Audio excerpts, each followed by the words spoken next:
Hey everyone, it's Kelly. How are you? I'm the Frugal Fun Mum here in Adelaide, Australia. Welcome to our channel, and today we're talking about cash envelopes. Let's go. Cash envelopes is not a new system when it comes to the budgeting world.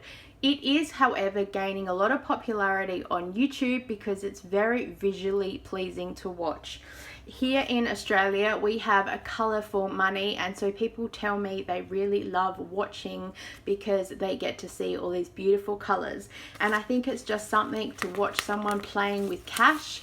It's super exciting. Cash envelopes, cash stuffing, or sinking funds are all the popular terms that you'll probably see, and they help in a variety of ways. They help with people who are setting budgets who want to either physically see all their cash or really strictly control what they're doing. Having cash envelopes makes you see physically how much money you do have, and it connects to the emotional response that makes you stop spending money on stuff that you don't need.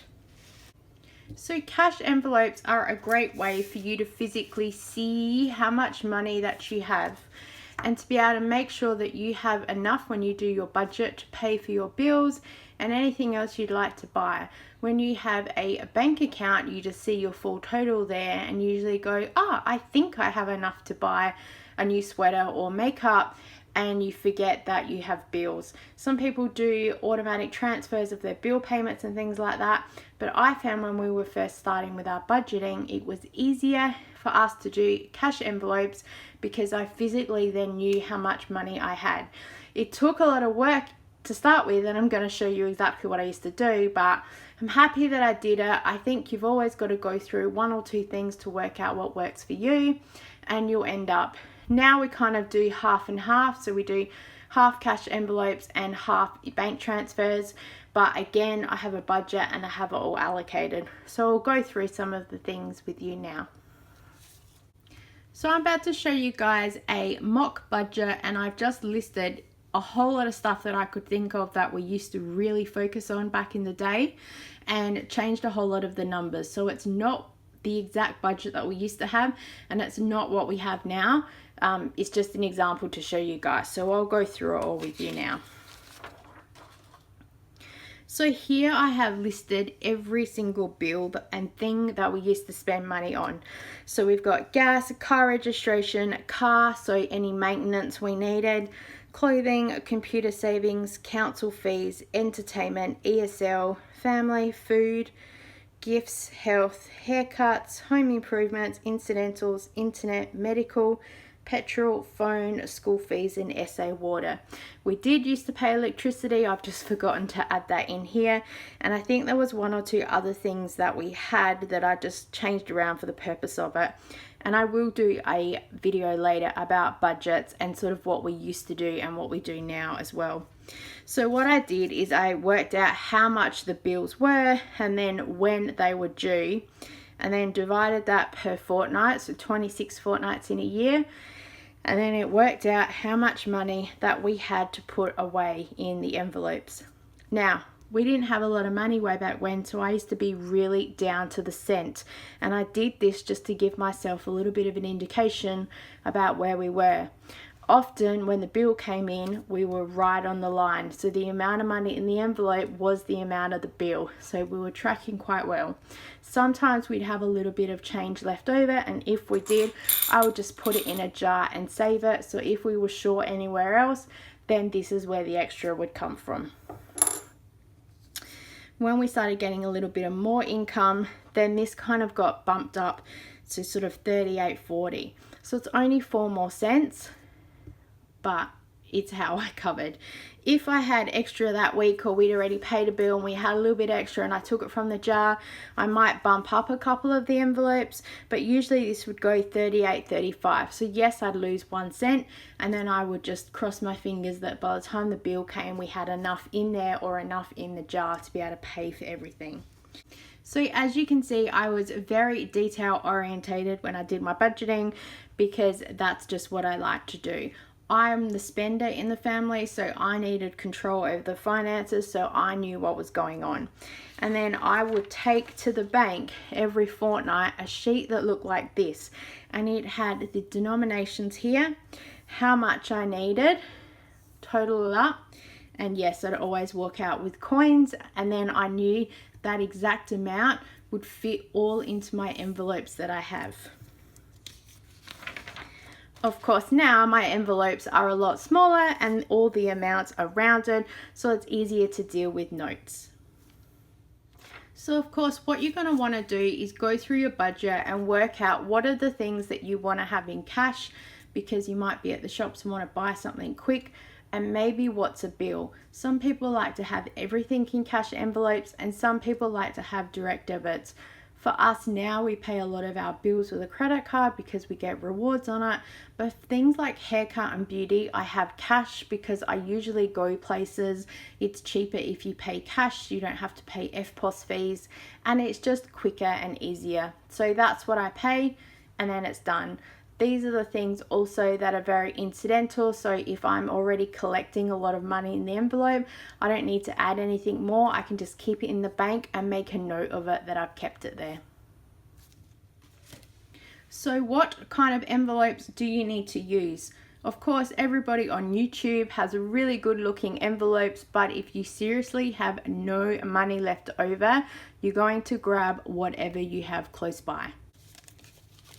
So I've got a collection to show you guys of what I used to use.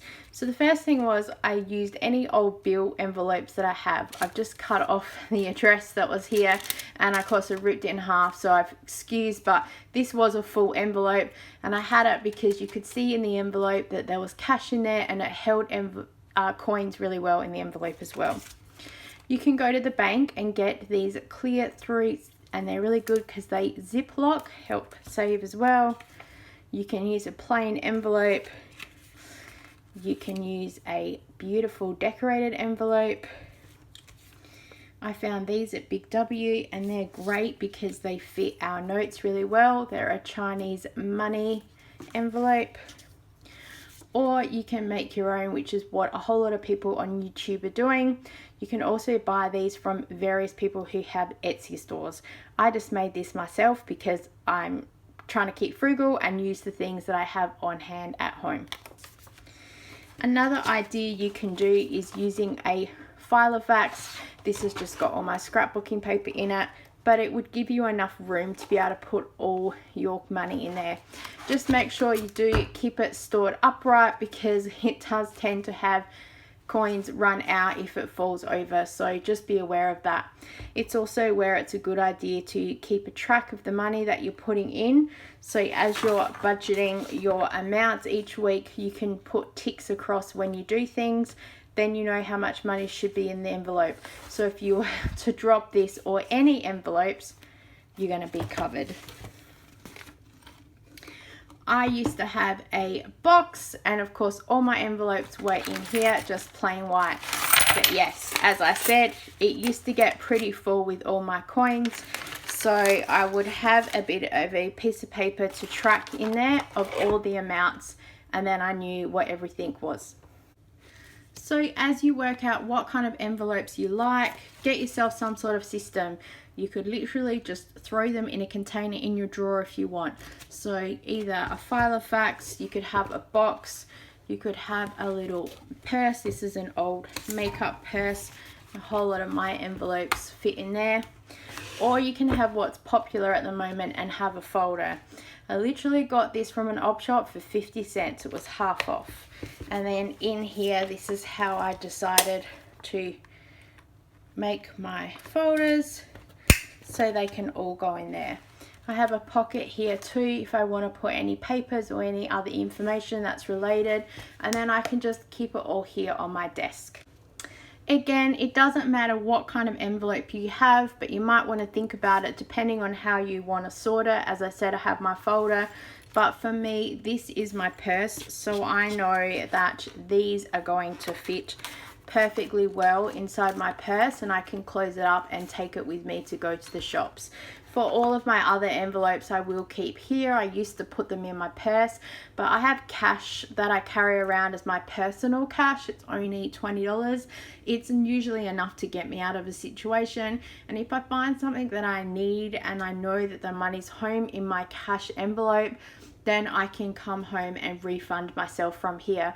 Or if I know I'm going somewhere and I need to pay with it out of the cash envelopes, I can take the cash and go with me. The thing that I love about cash envelopes as well is that you basically get to play with money. You get to pay the envelopes and also pay yourself. So it's like as a little kid when you used to get pocket money. If you've given yourself an allowance, then you have that money. And if you're budgeting or saving up for something, it's super exciting to be able to physically have cash in your hand. So what I do is I go through my list and then I will go through all of my envelopes and put in the right amounts. And I usually keep a bit of a tally on the back. I'm sorry if this is upside down to you guys, it's the correct way for me. So I would put there the date and how much I put in there, and if I spend any, I'd put that amount in there, and then maybe write myself a note that was like hair, and then I'd usually write whose hair it was, just so I had an indication of who got a haircut, and then I know all the information's here. You can keep it on a spreadsheet, absolutely, it's not a problem. The other thing a lot of people do, as I said, they have their clear envelopes here. So then they'll go through and see hair and beauty's $25.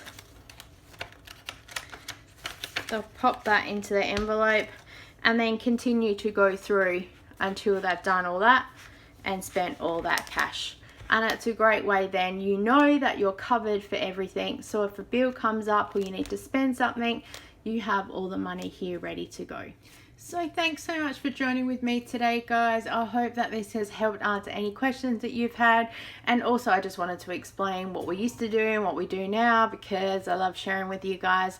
Please give this video a thumbs up if you enjoyed it, and leave me a comment down below. Let me know if you do cash envelopes, if you used to, or what you use. Again, don't try and keep up with the Joneses, just literally use anything you can. I've had that many scrap bits of paper around when I was setting up my system, because just social media and things like that weren't around back then. So I didn't care, the bills were paid and I had money to buy what I wanted to, and we had a controlled budget, and that's all that matters at the end of the day. Thank you so much for your time today. Please subscribe if you haven't already. Every Monday will be a Money Monday in some sort of a form to share with you guys and help you along on your track. And as always, I look forward to seeing you next time. Bye!